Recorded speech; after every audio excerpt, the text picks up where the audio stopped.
তো সপ্তাহের তুলনায় বাজারে একটু দাম বেশি বোঝা যাইতেছে। 2 সপ্তাহ ধরে মানে ব্যালেন্সের ভিতরে আছে সব সবজি, মানে কোনোটাই বাড়তেছে না কমতেছে না। মরিচের আমদানি সিএমের আগের মতনই, কমেও না বাড়েও না, ওই কারণে দামে। ছুটির দিনে রাজধানীর কারওয়ান বাজারে ছিল ক্রেতাদের উপচে পড়া ভিড়। পর্যাপ্ত সরবরাহ না থাকায় কিছু সবজির দাম বেড়েছে, তবে বেশিরভাগ সবজি বিক্রি হচ্ছে আগের দামে। সেই স্বস্তির মাঝেই বেড়েছে পোলাও চালের দাম। মাছের দাম কিছুটা বাড়লেও গরু ও খাসির মাংসের দাম রয়েছে স্থিতিশীল। কিছুটা কমেছে ডিমের দাম। সব মিলিয়ে নিত্যপণ্যের বাজারে ক্রেতাদের মাঝে দেখা গেছে মিশ্র প্রতিক্রিয়া। শুক্রবার সাপ্তাহিক ছুটির দিনে বাজার করতে সকালবেলায় কাঁচা বাজারে দেখা গেছে ক্রেতাদের ভিড়। সারা দেশ থেকে আসা টাটকা সবজি এক স্থানে পেয়ে কারণ বাজারেই উপস্থিত হন ক্রেতারা। গেল সপ্তাহের চেয়ে কিছু সবজির দাম 10 থেকে 20 টাকা বেড়েছে।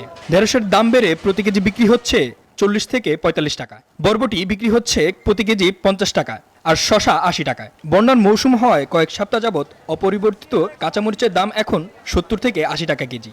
প্রতি সপ্তাহে সর্বোচ্চ বার বিকাশ পেমেন্টে 50 জন হবেন পেমেন্ট চ্যাম্পিয়ন। জিতে নিন টিভি সহ আকর্ষণীয় সব প্রাইজ। তো সপ্তাহের তুলনায় বাজারে একটু দাম বেশি বোঝা যাইতেছে। 2 সপ্তাহ ধরে মানে ব্যালেন্সের ভিতরে আছে সব সবজি, মানে কোনোটাই বাড়তেছে না কমতেছে না। মরিচের আমদানি সিএমের আগের মতনই, কমেও না বাড়েও না, ওই কারণে দামে।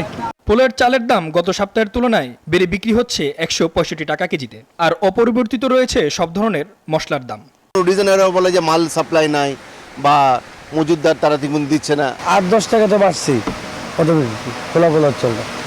গেল সপ্তাহের তুলনায় দাম বেড়ে প্রতি কেজি রুই মাছ বিক্রি হচ্ছে 450 থেকে 500 টাকায়, পাঙ্গাস 200, তেলাপিয়া 220, পাবদা 500 এবং শিং 400 টাকায়। যে মাছ কিনছে আগে 1200 টাকা, এই মাছ 1400-1500 টাকা। 2 দিন আগে লিচে হলো 1400, আজকে 1500 নিলাম। গত সপ্তাহে এই সপ্তাহ 50-60 টাকা বেশি আছে কেজিতে। তবে স্বস্তি ফিরেছে আমিষের বাজারে। আগের মতোই প্রতি কেজি গরুর মাংস 800 এবং খাসির মাংস 1200 টাকায় বিক্রি হচ্ছে। দাম কমে ব্রয়লার কেজিতে 160 টাকা, সোনালী মুরগি বিক্রি হচ্ছে 320 টাকায়। মামুন ইসলাম, নিউজ 24, ঢাকা।